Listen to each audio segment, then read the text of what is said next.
Welcome back to Real Christianity with Rev Kev. This is Center Jungle Village, Yaki Yaki.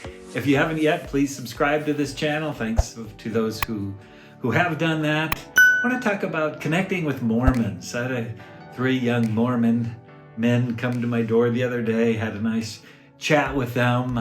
Tell me a little about Mormonism. I don't know as much as I should. And they shared with me that they felt Mormonism was just another Christian denomination. It's just another way of serving and honoring God and worshiping Him. And I said, well, didn't it start because Joseph Smith was told that all denominations up to that point, just 200 years ago, were all anathema. They're an abomination. These 3 young men didn't think that was true. I looked it up. It is true. So here you have Mormonism starting because everybody else was really, really wrong, so it started. So I asked them, I said, I have a relationship with Jesus Christ. He died for my sins. I have access to God. What more do I want?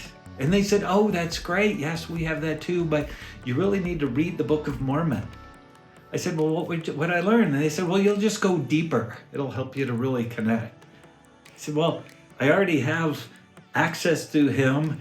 God sees me as forgiven, as holy and blameless. I have everything I need. The scripture already says I have everything I need to grow in godliness. And they said, but you really it'll help you grow deeper. So I'll read it. I'll read when they told me one of the little books in the Book of Mormon that I should read, but I wasn't really convinced. And so I asked some more questions, and they believe that Jesus, before He died, laid hands on and blessed the apostles. The apostles went out, spoke with authority, but then the apostles died. And we have no record of them laying hands on and giving that authority to others. And they would argue that Joseph Smith came, and then since then he has laid hands on people who have laid hands on people. So then these 3 young men have had hands laid on them so they could go out with power. I said, I really don't understand that. I already have the authority that Christ has given to the disciples and then to me to go out and preach the gospel, to be God's image bearer to a hurting world.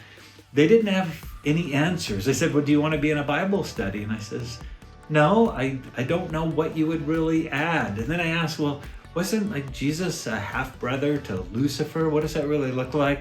And they shared in Mormonism, we believe that everybody was a spirit being floating around until a body was given to them. So that was true for us. That was true for Jesus, and apparently true for Satan, who, according to my Bible, never had a body to live in. So it was a little disconcerting. They couldn't answer just some basic. I didn't try to trap them. I just wanted to explore what they knew.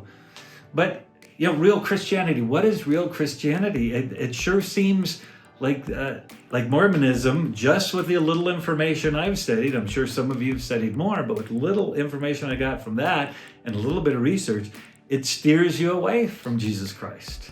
It wants to add something to it, and that's where we need to be really careful. If you're Mormons out there, you want to add something to this or dialogue, I'd love to. But for something that started off saying that Christianity was an abomination and now consider them, they're one like this, similar to us, I said that should put questions in our minds. And it's not bad to question. We are to guard the truth. So keep discovering, keep asking questions. This has been Real Christianity with Rev Kev. Yaki Yaki.